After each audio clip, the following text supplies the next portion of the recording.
think you understand control? That moving 2 steps ahead makes you a mastermind? That being clever means you're untouchable? That's why you lose. That's why you're predictable. You only see what's in front of you, while I see what's already decided. I don't play games. I create them. I don't plan battles. I design destinies. When you're plotting your next move, I've already positioned every piece on the board, even the ones you thought were yours. While you scramble for survival, I've written your failure into history long before you even set foot on the battlefield. Power isn't something you take. It's not a prize to fight over. True power is when the world bends silently, not because it fears you, but because it was always meant to. And when you finally think you've caught me, when you believe you've won, you won't realize until it's too late. You were never hunting me. You've only been walking exactly where I wanted you to, from the very beginning.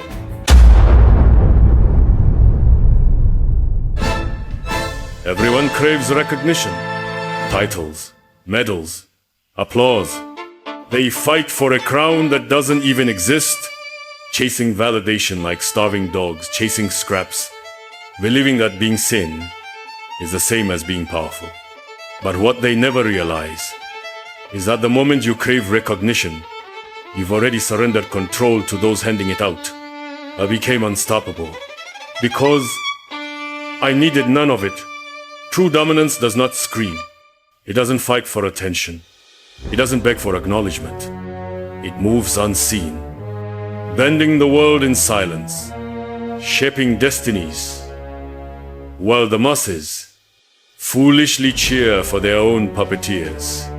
While they debated morality, I rewrote reality. While they squabbled over who deserves the throne, I designed a world where they would kneel without even knowing why. And they celebrated their freedom, never realizing every choice, every victory they claimed was already placed there by my hand. That is the highest form of power. Not to fight for control, but to make them believe they had it all along.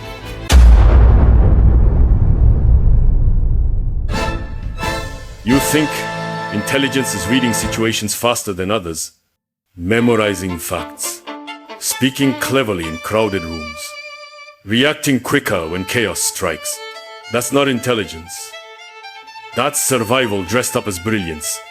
True intelligence is not about seeing the future. It's about designing it. I don't wait for opportunities to appear. I forge them. I don't hope for my enemies to make mistakes. I weave their decisions into my plan, years before they ever realize they made them. Every alliance, every betrayal, every desperate attempt to stop me was a step I planted in their paths. They believed they had choices, that destiny belonged to them. How naive. What they never understood is, when you control perception, when you bend belief itself, you're not playing chess. You've already carved the board, set the pieces, and decided who thinks they've won. My enemies call it manipulation. The desperate call it sorcery. But there is no magic here. There is only inevitability, and I am the one who writes it.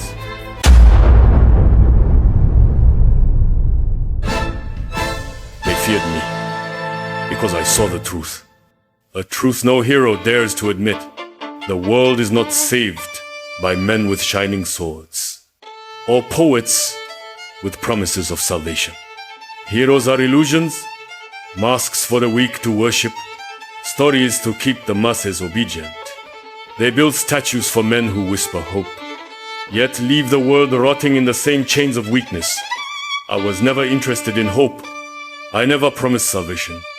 I never begged for devotion. I never asked for belief. I did not descend to inspire. I ascended to rule. Strength, true strength, cannot be handed down. It is not granted by trembling kings, nor borrowed from crowns that rust with time. Power is not something given. It is seized, and in that moment, when you climb higher than every man, every throne, every false god, when the kings who once ruled you fall, silent and kneel, without a single word spoken, that is when you understand. Strength is divinity, and divinity does not need permission. That is why they feared me. Not because I rebelled, not because I betrayed, but because I reminded them of something their weak hearts couldn't bear to face. There is no throne, there is no God. There is only the one who dares to stand above it all.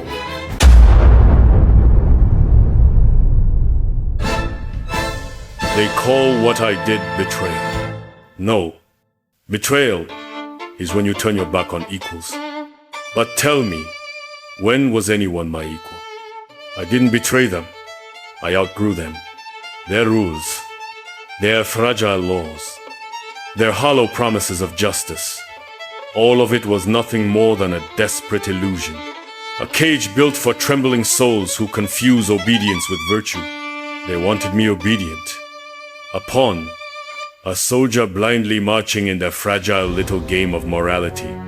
But I was never born to kneel. When they tried to bind me with fear, I became fear itself. When they tried to silence me, I didn't raise my voice. I made the entire world whisper my name in terror. And when they tried to cage me, I didn't just bend their bars. I shattered the very concept that anyone could ever hold me. That day, I didn't simply escape. I ascended. I liberated myself from a kingdom of insects. Insects who crowned themselves as gods and actually believed I'd kneel to their delusion. They call it treachery because they fear freedom. They call me a traitor because I rejected their leash. But understand this. True betrayal is not walking away from the weak. It is refusing to stay small when you were destined to become limitless. The weak will always call it betrayal. The strong will always call it evolution.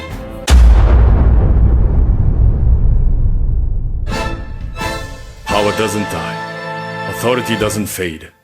Even when you think you've won, even when your chains tighten, even when you believe you've silenced me, my will still commands this world. My shadow lingers in every throne you build. My influence seeps into every choice you think is yours.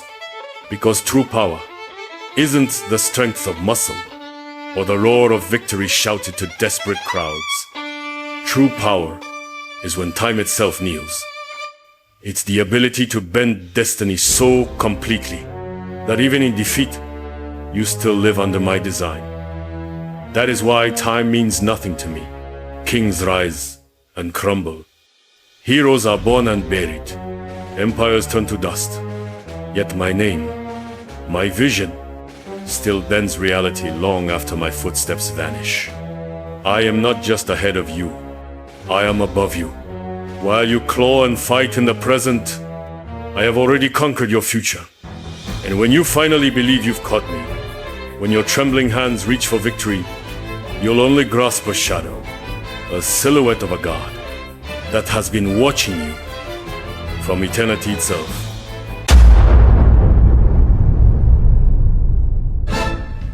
They feared me, not because I was loud, not because I swung my sword harder than others, not because I craved a throne like desperate kings do. They feared me because I moved without permission, because my very presence bent the laws they thought were unshakable. I wasn't born a god. I wasn't chosen by fate. I dismantled fate. I bent gods to my vision. I ascended, while lesser men begged for recognition from a world I had already outgrown. While you still claw for validation, still fight over crowns forged by weaker hands, still dream inside cages built by others, I was already rewriting the game itself. Understand this. Power is not strength. Strength can be broken. It bleeds. It rusts. It fades with time. True power is divine foresight. It's not about reacting to your enemies. It's making sure Their every move, every breath, every desperate attempt to defeat you is one you calculated decades before they even tried. That is why kings bow without being told. That is why heroes fail without knowing why. That is why the world bends to the will of a god who doesn't need to shout.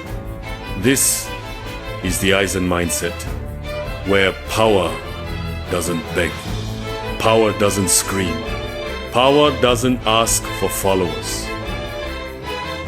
Power commands obedience without speaking a single word, because if you still believe you have free will, you've already been living inside my illusion.